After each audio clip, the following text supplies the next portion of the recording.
Well, good morning. This video is an LPC interview with Dr. Cheryl Ivory.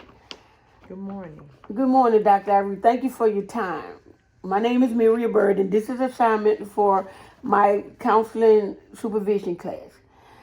So can you state your name and your LPC number for me? Absolutely. My name on my license is Cheryl Ivory, Dr. Cheryl Ivory. My license number for the state of Texas is 61167. Okay, thank you so much, Dr. Ivory. And Dr. Ivory, what is the duty and natures of your LPC counseling? Well, I'm not just an LPC, I'm also an LPC supervisor. So a lot of my job consists of me supervising associates to prepare them to become fully licensed counselors. But I also see clients, which is probably the love of my life. I am I am not a psychologist. Sometimes people get it confused because I have a PhD. I don't want to take the test. I don't want to do that. I enjoy being a therapist. I enjoy teaching and molding. And when I say young people, you are included in that. The young people. Yes, ma'am. I thoroughly enjoy that part of what I do. Yes, ma'am. Thank you so much, Dr. Cheryl. And can you explain what you had to do and what inspired you to go into counseling? People talk to me. Okay. That is the simple answer. And people be like, well, when I started school, I had no idea that I would end up as a counselor. I didn't even know. I'm going to give you a little secret. I'm black. Mm. And in most of the black families I know, nobody ever talked about counseling. Mm-mm. And I'm telling you, my family could have benefited from counseling. So it wasn't like I had a desire to do that. I just took a lot of psychology classes. I liked them. I liked the information that I was given. I enjoyed taking those classes, and I just kept taking more until my professor, my dean, came and said, you need to declare a major. Mm-hmm. And how they say, the rest is history. Yes, ma'am. Wonderful. And so, what was your journey into getting your license? Oh, what classes did you have to take? What Well, test? my journey was more than schooling. Okay. Because when I got my bachelor's degree, I found a job making $9 an hour, Okay. happy as a lark, working in the projects in a place called City Gas. And people would just sit in this chair and talk to me. Okay. So I didn't know that was the kickstart of me being able to just listen to people tell me their stuff and me not immerse myself into their lives. Mm-hmm. I just listened to them. And so I took all of the classes. Even statistics. Oh, bless him. Yeah, that's probably, if you look at my transcript, I only C that I got up there. And I'm glad it was a C, if truth be told. But I took all the mandated classes, and then I also took extra classes in grief. Okay. Grief is so important.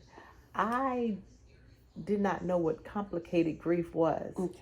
I was substituting while waiting for my license, because at that time we had to wait a long time for license, and because that's been over 20 years ago. Okay. I talked to this lady, and she began to tell me about a loss, and just something ask her, oh my God, how long has it been? When that woman told me 18 years ago. Oh. And she was telling me, and we both just crying. I'm crying because, I'm empathetic. 18. And I went back and said, Dr. Terrell, what is this? Mm-hmm. And so we began to do some classes on grief. So if people ask me, what do I specialize in? I have those extra hours in just grief. Okay. Oh, wonderful. Yes, ma'am. So, Dr. Cheryl, so after you graduated and you applied for your license, what did you have to do? What would the... you find a supervisor. Okay. That's the biggest thing, finding a supervisor. somebody that's willing to teach you. Mm-hmm. And I pause for dramatic effect. Because not all supervisors are good supervisors, but you don't know that until you get out there. So the process is just apply for the license. I mean, you take the classes, you apply for the license. That's it. Okay. And then the state of Texas will say yes or no. Okay. And I'm only licensed in the state of Texas. Okay. Okay. So Dr. Ivory, so what were the methods of your entry into the counseling profession, and what is your field of counseling? Okay, so I am more cognitive, which means I want to make people think. So that's the method that I use more often than not. I am not really person centered because I'm kind of in your face. I'm a little eclectic. I did not know this, and this may surprise some people. I think I'm a little Freudian. I want to go back and I want to dig into your past to see what's making you tick. I want to know I want to go into your dreams. I want to find out more than I know it makes the mind work. I mean, I've taken all these classes, but I want to find out, in order for you to get better, I need to, because unfortunately, a lot of people carry a lot of childhood trauma that they've packed away because they said, I have moved past it. But the truth is, it affects a lot of their adult decisions because they're still working from the perspective of childhood trauma. Yes, that's very good, Dr. Ivory. So,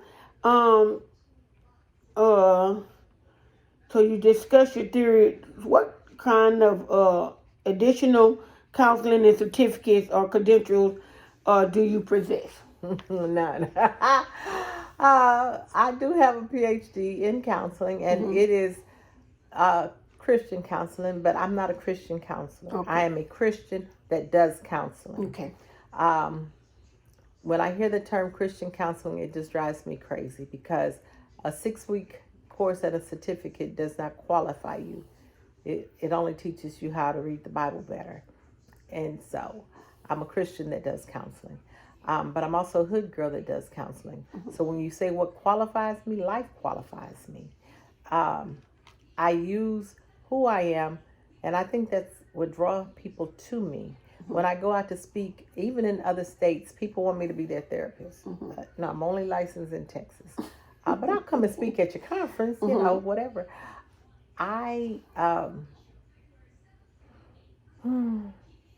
The easiest way to say this is I just like what I do, and I do what I do to the best of my ability. That's beautiful. That may or may not have answered your question. Yeah, but that's beautiful. Thank you. Can you describe your feelings about your counseling and how it, how it makes you feel every day getting up to help someone? I love what I do so much that I would do it for free. And sometimes I actually do it for free. And that's how, when you love something so much that you're willing to do it for free, that means that now, do I have some clients that pull on my heartstrings? I do. But at the end of the day, when I close my computer, I'm done. I don't take them with me. And if just by chance something happens, I go to my garden and I plant some seeds or pull up some weeds or something so that I'm not carrying their problems with me. But I love counseling. And I never thought I would, because again, remember I told you, I didn't know anything about counseling. I did not know. People say, well, what good is it just to talk to somebody about your counseling? Should be more than just you talking to them. You should be able to get feedback. I don't tell people what to do. Yes. Every now and then I will say, I am a PhD, not an MD, because sometimes I may talk about medication. But I let them know, I put my disclaimer out there. And this is a suggested thought.